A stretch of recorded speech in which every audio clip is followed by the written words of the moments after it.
Hey guys, it's CG Cooper. I'm going to try something a little bit new. We've read some live books in the past, but want to do something longer. Want to read a whole novel to you guys and give you guys some commentary along the way. Laugh at some of my grammar mistakes and just have some fun. So what we're going to be starting on today is I'm actually going to be reading from the omnibus. See, there you go. I'm not perfect.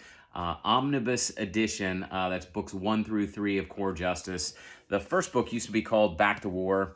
It was called Back to War until earlier this year. I'm filming this in 2021.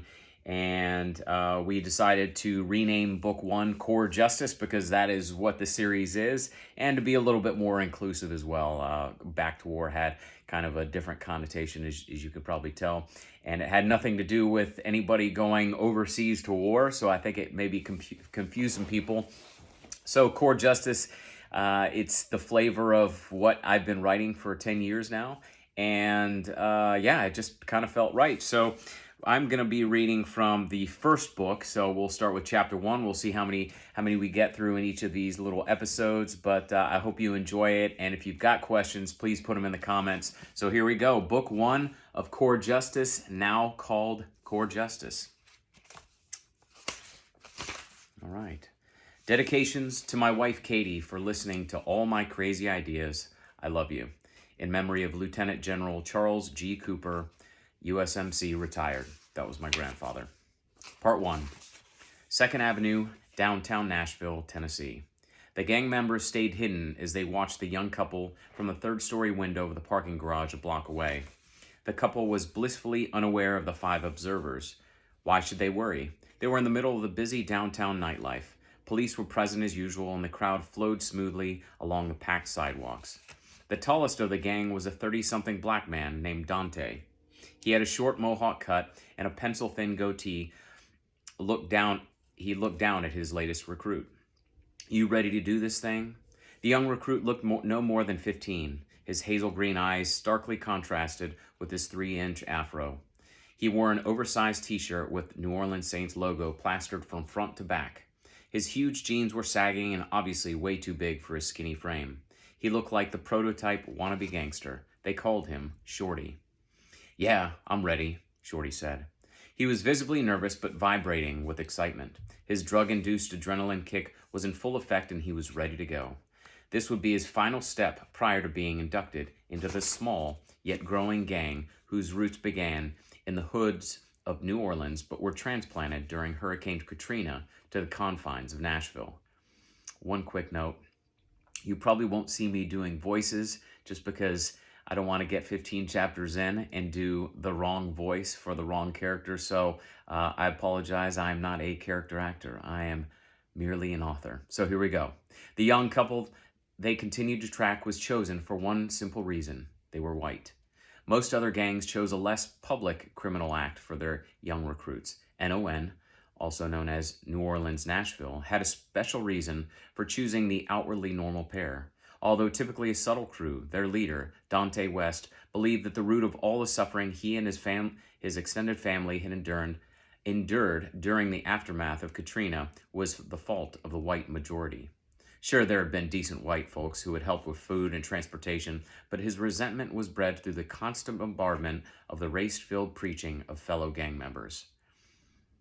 He believed his own gang now thrived because of 2 things, profitability and hate.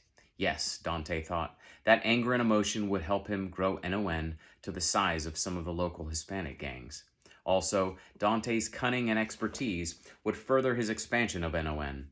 The initiation ritual was the one deviation from his otherwise underground organization. Dante looked down at his group of 4 brothers. Now remember what I told you. Shorty takes the first hits. We only jump in if he starts getting his ass kicked.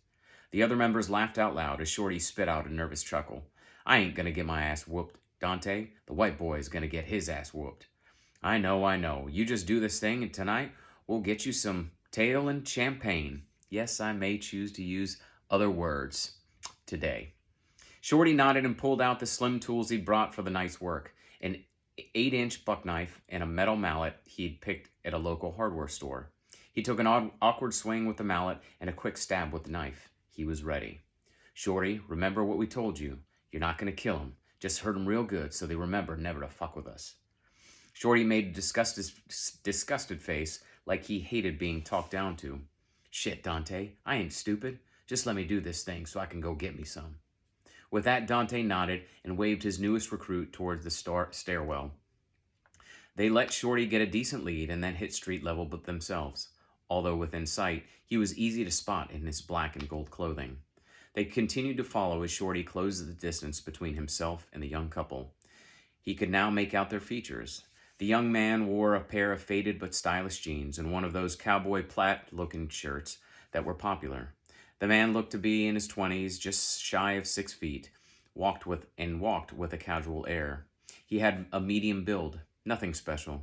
His light brown hair was short and slightly spiked in the front. He looked like a ton of other white boys Shorty saw every day at school. The young man smiled as he talked to the girl whose hand he was holding. The girl also had light brown hair that she wore straight that hung just past her shoulders. She was attractive and looked athletic. She wore jeans and form-fitting pink t-shirt. Again, nothing over-the-top amazing, just normal. Shorty gauged the distance between himself, the couple, and the alley Dante had appointed as the jump spot. He was 20 feet from the couple. The man and woman were 50 feet from the alley. The time was almost right. As the couple nearly reached the small alley, Shorty quickly closed the distance to the couple. The plan was to quickly grab the girl and pull her into the alley. The boyfriend would, of course, follow and try to get her back. Meanwhile, the rest of Dante's crew would close in and seal off the end of the alley and shield the scene from potential onlookers. It would sound and look like a normal post-bar brawl that were common on any night in downtown Nashville. He could see his soon-to-be gang brothers swiftly approaching. It was time to act. Shorty closed the remaining distance from the couple, wrapped his right arm around the waist of the young woman, and pulled her into the small alley. She screamed to her fiancé, "Cal!" Shorty kept a wary eye on the boyfriend and was surprised to see the young man already following. Not a problem. His boys would take care of him. Shorty pulled the now struggling girl farther into the alley and threw her down roughly while simultaneously turning, extracting his weapons, and preparing for the approaching boyfriend. The young man was 5 feet away and had a look on his face that Shorty wasn't expecting. Shorty thought the young man would be scared shitless. Instead, his pursuer looked stone-cold determined, without the smallest trace of fear. What the fuck? Shorty thought. As the final foot between them closed, Shorty swung at the man with an overhand chop. The young man ignored the mallet and rushed full steam into Shorty. Both men fell to the ground with the new recruit exposed on the bottom. Shorty quickly felt the man's eyes gripping his head, and the man's thumbs found his eyes. This motherfucker's gonna take out my eyes, thought a now frantic Shorty. What Shorty couldn't know was that the young man had realized the trap, although too late, when he glimpsed the remaining gang members blocking the opening to the alley. His one chance was a full-on frontal assault. Take out the first man, and then see if he could deal with the rest. In the meantime, hopefully his new fiancée could get away and find help. The man continued to apply pressure as Shorty dropped both weapons and scrambled to free himself. Too late. The would-be victim ripped out both eyeballs as Shorty wailed and clawed at his now empty sockets. The young man grabbed both weapons and hopped back up to his feet. One down, thought Cal. He had seen and done worse on the battlefields of Afghanistan. Then it was for his country and the survival of his Marines. Now it was for the well-being of his new fiancée. Fuck, he thought. As he turned to the alley entrance, the remaining gang members closed within striking distance. Two moved towards Jessica, and Dante and another slowly approached the young man. You shouldn't have done that to Shorty, boy. Now you're going to get something from me. Dante withdrew a shiny silver handgun from his coat pocket and pointed it at Jessica. Cal stiffened. You point that thing at me, motherfucker. You want to fuck with someone? Fuck with me. Yes, I used to use a little more language back then. Okay, boy. Dante swiveled the weapon back to the young man. I'll fuck with you now. Dante leveled the gun back to the fiancée and fired 4 shots into her body. No, Cal screamed in defiance, and with knife leading, ran the 5 feet and jumped on the gangbanger closest to his now immobile fiancée. The knife plunged into the chest of his target, just as Cal simultaneously brought the heavy mallet down on top of the man's head. As the man fell to the ground, Cal planted his feet, pivoted right, and backhanded the third gang member with a mallet in the side of the face. He followed the third crew member's descent and followed the initial mallet blow with a deep knife slash across the man's neck. Blood shot up like a geyser and immediately coated Cal's face and chest as he bent over the now dying man. He turned back towards Dante with a look of total bloodlust and charged. In his mind, he knew that unless he took out these last two men, his fiancée would die. That could not happen. How had he survived multiple tours and numerous wounds in the war-torn lands of Afghanistan, only to fall prey to these men? Although his mind raged with bloodlust, his mission remained clear: kill the enemy. Closing the short distance to his assailant, Dante fired his remaining rounds at the battle-raged young man. 6 of the 8 shots missed wide because Dante was suddenly unnerved by the skill of his supposedly normal white boy. The last 2 shots hit their target only because the final distance was a mere 2 feet. 1 round hit the young man in the chest and 1 in the shoulder. Still, the young man managed to grab hold of Dante and take him to the ground. A blood-soaked Cal headbutted Dante 2 times in the nose before the only other remaining gang member pulled him off. As he was being pulled back, Cal tried to turn and face his newest attacker. Instead, he fumbled with the blood-drenched weapons and staggered back. With his strength fading and the pain of his 2 bullet wounds increasing, the young man's mind started to fog. "Focus, damn it," he yelled in his head. He shook his head and turned to see the 4th gang member. What he wouldn't give to have his pistol right now. Gotta make do, he thought. Instead, he hefted the now excruciatingly heavy mallet and heaved it at the 4th man. Instead of watching whether the mallet hit its target, Cal followed right behind, knife blade once again leading, and bowled over his target while plunging the blade into the man's gut. The man squirmed, screamed, and struggled to get away from his attacker. Cal left the gutted gang member and turned to look for Dante. The fearless leader was now half staggering and half running towards the opposite end of the alley, glancing over his shoulder as he ran. Cal suddenly noticed the presence of a quickly growing crowd at the entrance of the alley. He stumbled for a step and fell to his hands and knees. "Jessica!" he screamed as he crawled to his fiancée, who was now lying in a large pool of blood. "Jess!" He reached her side and painfully pulled himself so that his face was next to hers. Her eyes were strangely clear as she looked at him. He'd seen people die in war, and by the look of her wounds, he was sure Jessica was on her way. "Hey, baby," Cal whispered. "It's gonna be okay." Jess smiled, her voice weak. "Don't you lie to me, Cal. You know I always know when you lie." "Okay, Jess, but I'm here for you." "I love you, Cal. I love..." "Jess? Jess!" Her breathing stopped and her eyes lost their spark. Cal's world caved in. Nothing mattered anymore. As he faded to blackness, his thoughts were of Jessica and war, 2 things he needed and could never seem to avoid. So, my initial thoughts on this chapter are, I used to describe action a little bit differently.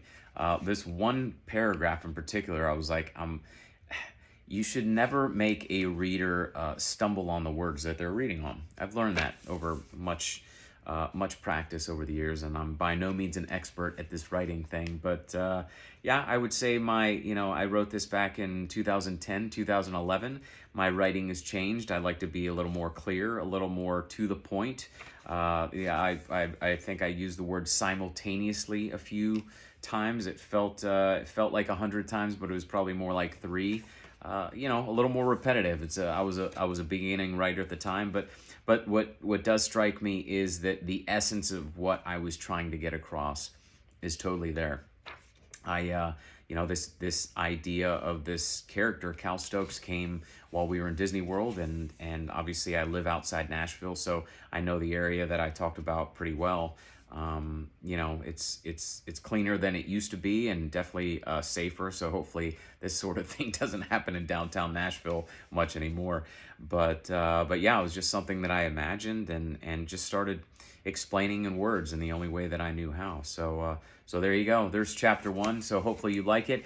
And one thing that I did not mention is, get a copy of the omnibus or get a copy of book 1. That's, again, Core Justice. You can either download it on Kindle through Kindle Unlimited, or get the paperback version so you can read along.